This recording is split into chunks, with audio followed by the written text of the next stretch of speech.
Halo guys, welcome back to this channel. Dan sekarang kita akan membahas ya diagram lain, yaitu state machine diagram ya. Jadi diagram ini diagram apa? Diagram ini dibuat ketika kalian mempunyai suatu sistem yang lumayan rumit ya secara state atau em, apa namanya, secara program itu rumit.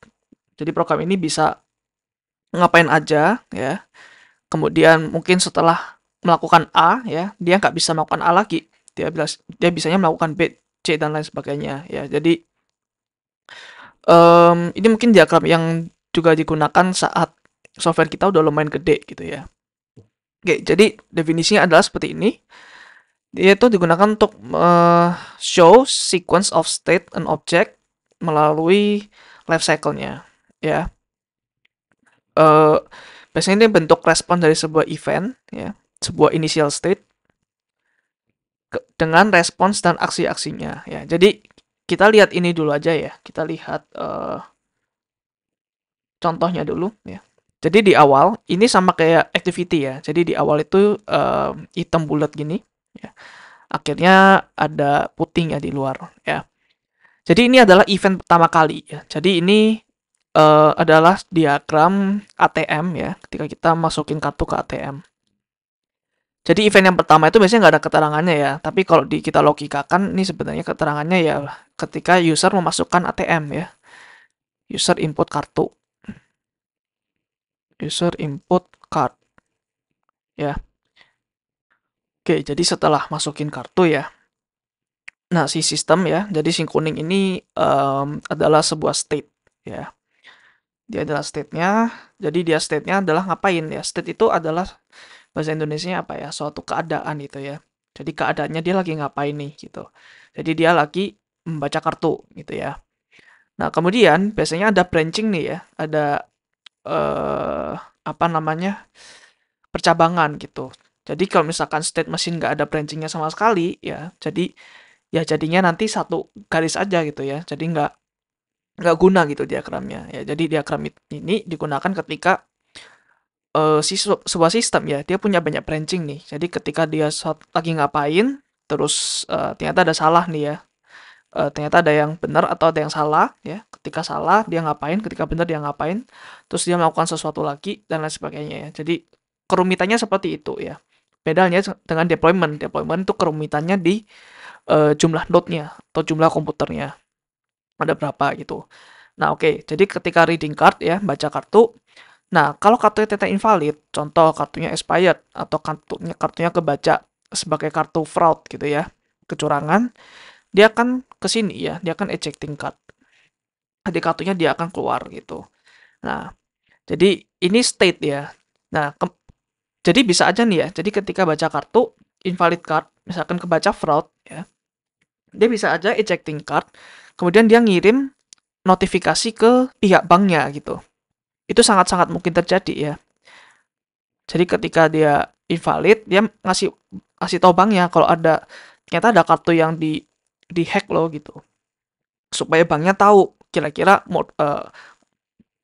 apa namanya, modus operandi si hackernya ini apa aja cara-caranya gitu.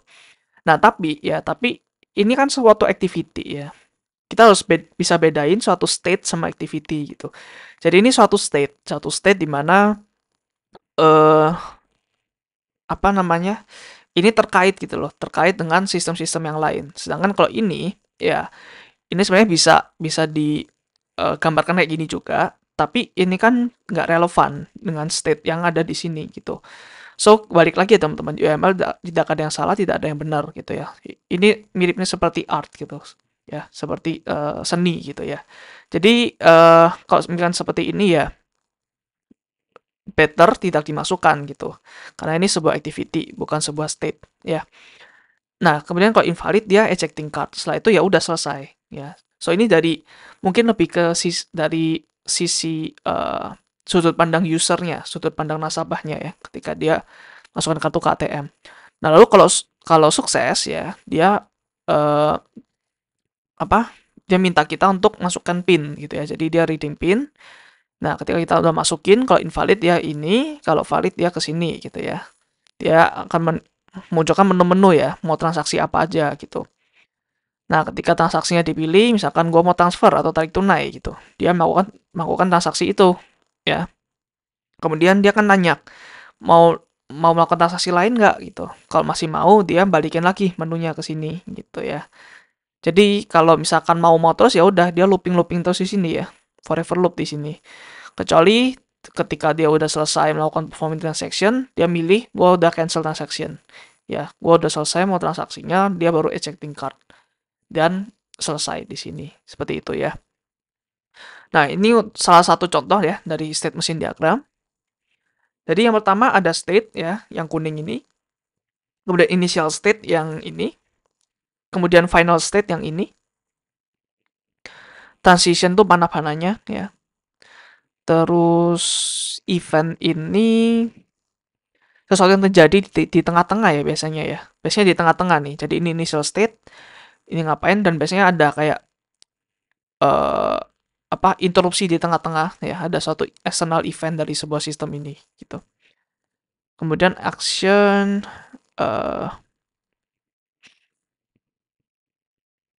kayaknya nggak kepake sini ya. Card condition, boolean expression. Sorry kayaknya enggak. Ya sorry ya karena ini ya AI generated jadi mungkin agak ngaco gitu. Composite states, gue belum pernah lihat ya. Entry exit point juga kayaknya sama aja ya sama initial sama final state. Self transition, nah ini juga bisa nih ya. Self transition bisa juga dia melakukan sesuatu tapi balik lagi nih ya di sini. Ya, itu juga sangat-sangat mungkin. Oke, terus kita lihat lagi ya yang lain. Jadi kita harus sering-sering melihat lihat contoh-contoh ya kalau UML itu. Oke, ini bank lagi ya sama kayak tadi nih. Tapi ini mungkin lebih ke jadi kan ketika user masukin kartu ya. Tapi ini mulai dari awal banget nih ya. Ini ada entry ya. Ya ini lagi off nih ya mesinnya. Terus nah dia lagi nyalain ya. Nyalain dia self test nih. Dia ngecek dulu sistemnya apakah ada yang error atau enggak ya. Jadi sama aja lah kayak operating system, dia juga ketika kita nyalain komputer, dia ngecek dirinya sendiri. Ya, apakah mouse-nya berfungsi, apakah keyboard-nya berfungsi, monitornya berfungsi gitu ya. So, kalau ini sudah selesai ya, kalau gagal ya, dia akan lakukan ini out of service. Jadi ATM-nya gagal gitu, gagal dinyalakan. Tapi kalau berhasil dia idle, dia diem aja ya. Karena nggak lagi ngapa-ngapain ya. Jadi ketika mati kita nyalakan ya udah nggak apa-ngapain dia. Karena kan kita nggak masukin kartu, nggak apa-ngapain gitu. Nah ketika idle kita mau turn off atau shutdown ya berarti state-nya berubah jadi off ya. Terus ketika card inserted ya, nah mulai tuh baru state diagram yang kayak tadi ya, kayak contoh sebelumnya. Nah ini juga bisa composite ya ternyata. Ternyata composite kayak gini, composite states. Nah, state contains nested state. Jadi ini adalah state di mana dia serving customer. Tapi di serving customer dia juga ada lagi nih ya, initial sama end state-nya gitu. Nah, terus di sini ada customer authentication, site transaction, dan transaction. Nah, di sini bisa aja teman-teman ada lagi nih di sini gitu ya state-nya. Jadi bisa nested gitu ya. Tapi ya sebenarnya kurang baik ya kalau misalkan terlalu banyak gitu, terlalu rumit. Jadinya ya yang baca akan kesulitan gitu. Gunanya UML kan agar lebih memudahkan ya membaca. Jadi ya pintar-pintar aja. Pintar-pintar bikin ya. Mau sedetail apa gitu. Oke, kemudian kalau dia lagi mau menservis si ATM-nya ya, dia kan harus nyala dulu baru bisa diservis. Nah, ini baru mode maintenance. Ya, maintenance dia ngapain, dia self test lagi. Self test lagi, kalau gagal dia ke sini. Maintenance kalau gagal juga ya. Kalau gagal maintenance dia akan ke sini, auto service. Ya. Kemudian auto service kalau sudah diperbaikin dia akan maintenance lagi, mode maintenance. Dia nggak akan langsung nyala. Ya, jadi kira-kira gitu cara lihatnya ya. Oke, ini custom authentication, select transaction. Nah, entry-nya tuh dia ngapain? Dia baca kartu, exit-nya dia eject kartunya, ya. Oke, ini satu contoh lagi ya. ini bukan ATM ya. Bosen ATM terus. Oke, so ini start ya. Ini sepertinya di suatu web ya, web application. Jadi dia akan menampilkan login dialog dulu ya. Ini sebuah state-nya. Terus nah ini sepertinya ada composite state ya. Jadi exit-nya ada di submit login info. Tuh. Nah, dia kemudian ke sini ya, login. Kalau login correct dia ke sini, kalau login gagal dia baru self loop nih di sini. Login gagal dia login lagi ya. Jadi ada beberapa yang mungkin ada ininya ya, ada decision node-nya, ada beberapa yang enggak yang langsung gitu. Ya. Mungkin kalau ada yang self loop ini, mungkin pakai branching kali ya. Jadi ini kan self loop nih. Terus kalau loginnya gagal, tapi passwordnya expired, dia juga self loop lagi ke atas lagi gitu. Oke. Ya mungkin kalian gambar-gambar kok misalkan terlalu banyak garisnya atau terlalu aneh bisa pakai decision node seperti ini ya. Terus ini composite state-nya ya. Jadi kalau passwordnya not expired dia ke sini nih. Ya. Dia kan ke user student profile ya. Kemudian dia ngedit data ke sini.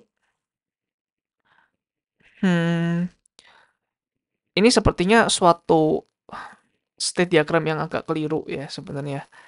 Karena ini juga kalau dibilang activity diagram juga enggak ya. Jadi sorry teman-teman, gue mungkin ini mencontohkan sesuatu yang salah ya dari state diagram. Kenapa? Karena state itu harusnya bentuknya seperti ini ya. Dia state-nya ngapain? Kalau ini kan dia menunjukkan apa gitu. Dia ada di objek apa. Jadi bukan seperti ini ya untuk state diagram. Ini akan membingungkan gitu. This is not state at all. Ya, ini hanya menunjukkan komponen UI-nya, ya, atau objek-objeknya, seperti itu. Jadi yang benar tuh seperti ini ya, state diagram. Oke? So ya, gua nggak sia-sia juga menunjukkan ini ya, karena ini adalah contoh yang salah ya. Jadi gua harus tulis yang D gitu. Wrong diagram, ya. Oke? So, state diagram itu seperti itu teman-teman ya. Jangan lupa selalu latihan ya. Coba periksa ketika kalian ke ATM, atau jangan ATM lagi deh ya, karena udah banyak. Mungkin kalau kalian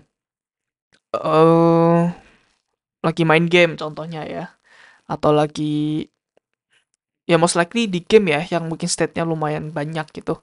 Jadi kalau misalkan kalian lagi main game atau lagi penasaran gimana state diagram ini dibuat ya, kalian bisa coba coret-coret sendiri ya, karena ya ML tuh harus latihan sekali lagi. So, itu aja teman-teman untuk video kali ini. Thank you udah nonton sampai akhir. See you in next video. Bye.